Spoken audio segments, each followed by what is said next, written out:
परिवर्तन news channel में आप सभी का स्वागत है। चैनल से जुड़ने के लिए लाइक, सब्सक्राइब, कमेंट एवं शेयर करें। पी अपडेट में डॉक्टर अरुण कुमार राज मानवाधिकार कार्यकर्ता ने अंतर्राष्ट्रीय मानवाधिकार दिवस के मौके पर जानकारी साझा करते हुए मानवाधिकार दिवस मनाने को लेकर जानकारी साझा किया है। को बिना किसी भेदभाव के सम्मान के साथ जीने का अधिकार सुनिश्चित कराता है। आज मानवाधिकार की जो परिष्कृत और विस्तारवादी अवधारणा हम देखते हैं, उसके जड़ में जीव और जीने दो की मूल अवधारणा शामिल है। समाज के हर व्यक्ति को जीने का अधिकार है, तो समाज के हर व्यक्ति का भी कर्तव्य है कि वह अन्य के जीवन में बाधक ना बने। यह मानवाधिकार की मौलिक अवधारणा है। 10 दिसंबर को मनाया जाता है मानवाधिकार दिवस।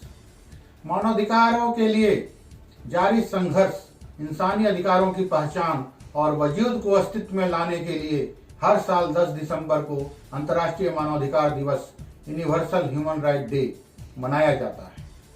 मानवता के खिलाफ हो रहे जुल्म सितम को रोकने और अमानवीय कृत्यों के खिलाफ संघर्ष की आवाज को मुखर करने में इस दिवस का महत्वपूर्ण भूमिका है। मानव अधिकार की जो प्रकृति ने मानव के जन्म से समय उपहार स्वरूप प्रदान किए गए इन मानव अधिकारों को कभी कभी मूलभूत अधिकार, आधारभूत अधिकार, अंतर्निहित अधिकार, प्राकृतिक अधिकार और जन्मसिद्ध अधिकार भी कहा जाता है।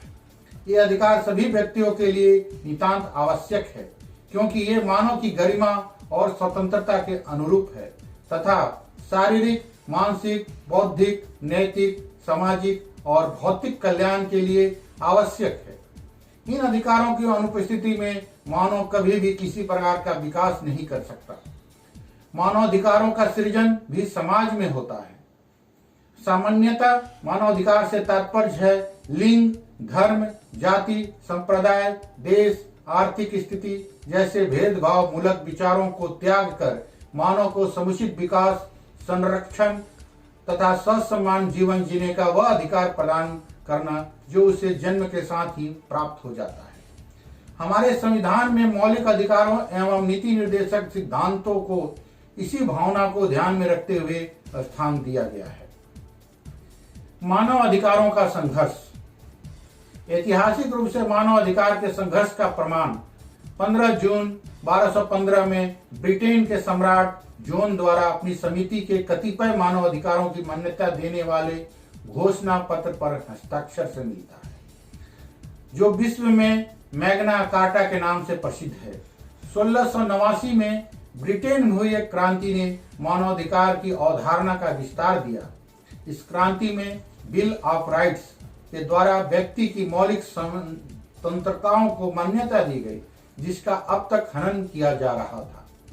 इसके बाद 1776 की अमेरिकी क्रांति, जिसमें अमेरिका ब्रिटेन से मुक्त हुआ, और 1789 की फ्रांस की क्रांति, जिसका मुख्य नारा था स्वतंत्रता, समता तथा बंधुत्व, ने आधुनिक मानवाधिकारों को विकसित होने के लिए आधार भूमि तैयार की। 10 दिसंबर 1948 को महासभा ने एक प्रस्ताव पारित करके मानव अधिकारों की विश्व घोषणा को अंगीकार किया। इस दिन को अंतर्राष्ट्रीय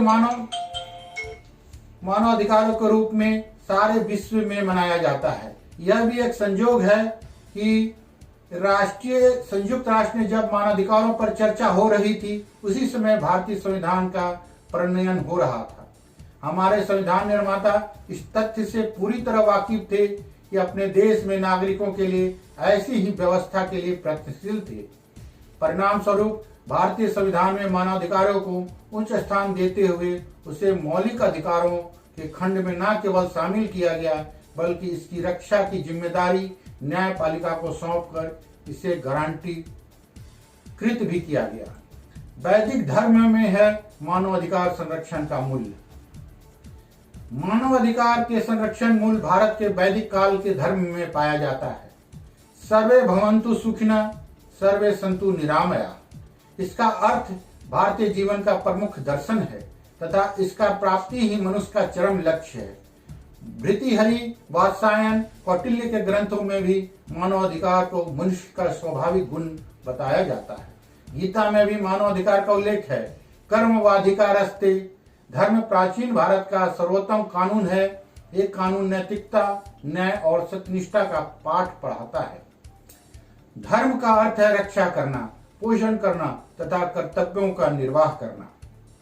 नीति वचन, अर्थशास्त्र आदि सभी ग्रंथों में मानव अधिकारों की चर्चा विभिन्न प्रसंगों में देखने को मिलती है। अर्थवेद में कहा गया है कि जीवन का जुआ प्रत्येक व्यक्ति के कंधे पर समान रूप से रखा जाता है, अतः प्रत्येक व्यक्ति अपने नैसर्गिक आधारभूत अधिकार की सहायता से अपनी खुशियों को पाने का प्रयास करता है।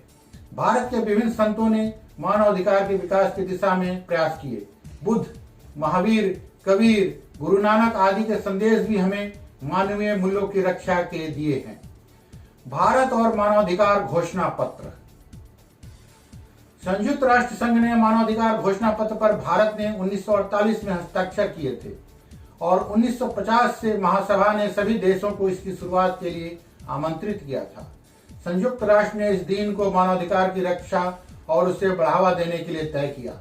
भारतीय संविधान ने अनुच्छेद 14, 15, 16, 17, 19, 20, 21, 23, 24, 25, 28 और 29, 30 इत्यादि मानवाधिकारों का जबरदस्त संरक्षण करते हैं।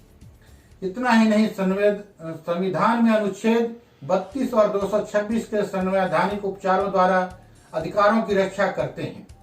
केंद्र सरकार द्वारा इन अधिकारों के संरक्षण तथा संयुक्त राष्ट्र संघ द्वारा घोषित किए जाने वाले मानवाधिकार संबंधी अभिसमयों, प्रसन्नविदाओं और असम्यक पालन हेतु तथा संबंधित उत्तरदायित्वों के सम्यक निर्वहन हेतु 1993 में राष्ट्रीय मानवाधिकार आयोग का गठन किया गया है।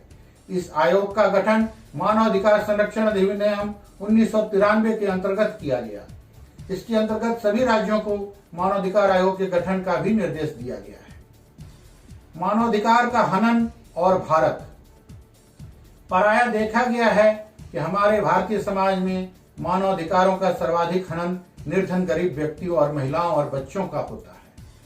बाल श्रमिकों का नियोजन, बंधुआ मजदूर, आदिवासियों का शोषण, बड़े बांध, जलाशयों, विद्युत परियोजनाओं के निर्माण में बड़ी संख्या में स्थानीय निवासियों का विस्थापन, जंगल और जमीन पर जन सामान्य के अधिकारों की अस्वीकृति और मानवाधिकारों का खुला उल्लंघन है।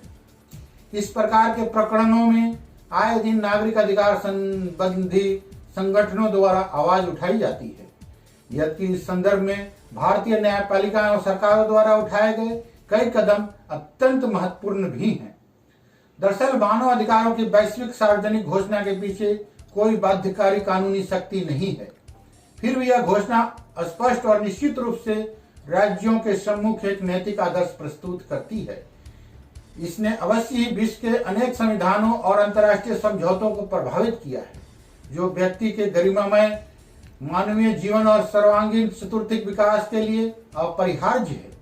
अब समय आ गया है विश्व सरकारें मानवाधिकार संरक्षण हेतु अपनी कथनी करनी एक करके दृढ़ संकल्पित होकर कार्य करे।